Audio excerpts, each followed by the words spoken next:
ఈవేళ ఇంత క్రూషియల్ ఎలక్షన్స్లో ఆంధ్రప్రదేశ్ నుంచి సుదర్శన్ రెడ్డి గారు నిలబడుతున్నారు. నిలబెట్టుతున్నటువంటి మనిషి ఏ పార్టీకి చెందినవాడు? ఆ సోషలిస్ట్ భావాలు ఉన్నటువంటి వాడు, సెక్యులర్ భావాలు ఉన్నటువంటి వాడు.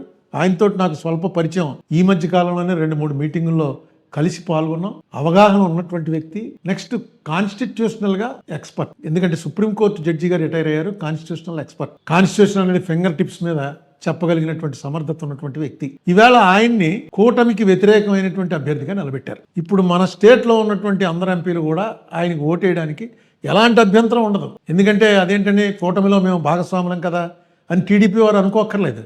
ఎందుకంటే ఆ పార్టీ పేరే తెలుగుదేశం పార్టీ. ఈ తెలుగు వాళ్ళ కోసం, వాళ్ళ ప్రైడ్ కోసం ఎన్టీ రామారావు గారు పెట్టినటువంటి పార్టీ. ఎప్పుడైతే తెలుగు అభ్యర్థి సుదర్శన్ రెడ్డి గారు పోటీ చేస్తున్నాడో మాకు ఈ పార్టీలు ఇవన్నీ కాదండి, మా తెలుగుదేశం పార్టీ సుదర్శన్ రెడ్డి గారికే ఓటేస్తాం మేము అని చెప్పి డైరెక్ట్గా వేయచ్చు. ఎందుకంటే ఇది సీక్రెట్ ఓటు. ఒకవేళ డైరెక్ట్గా వేయటం ఇష్టం లేకపోతే మీరు పార్టీలో నిర్ణయం తీసుకుని ఎవరెవరికి ఓటేశారో ఏం తెలియదు. దీంట్లో విప్పులు ఉండవు. పార్టీ విప్పుకు వ్యతిరేకంగా ఓటేశారని విప్పు ఉండదు.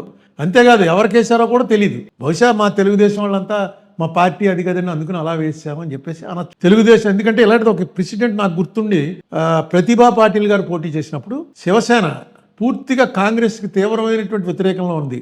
ఎందుకంటే మేము అప్పుడు ఎంపీలో అపోజిషన్ బెంచ్లో మెయిన్ గట్టిగా మాట్లాడే వాళ్ళంతా శివసేనలోనే ఉన్నారు. వాళ్ళు కాంగ్రెస్ క్యాండిడేట్ని పెడితే ప్రతిభా పాటిల్ గారిని, అదే యూపీఏ క్యాండిడేట్ని, వాళ్ళు ఓటేస్తాం డైరెక్ట్గా చెప్పారు. ఏంటంటే మాది మహారాష్ట్ర, ఆవిడది మహారాష్ట్ర, మా మహారాష్ట్ర ప్రైడ్ కోసమే శివసేన వచ్చింది, అందుకని మేము డైరెక్ట్గా వేస్తున్నామని if I remembrance is correct వాళ్ళు వేశారు. అలాగా ఇలాంటివి చాలా ఉన్నాయి ప్రెసిడెంట్లు. సో తెలుగుదేశం పార్టీకి సంబంధించినటువంటి ఎంపీలు ఏమాత్రం మోమాటం లేకుండా, ఎవరితోటి ఏ తగువు లేకుండా సీక్రెట్ గా వేసి రేపు సుదర్శన్ రెడ్డి గారికి ఓటేసి వచ్చేయచ్చు.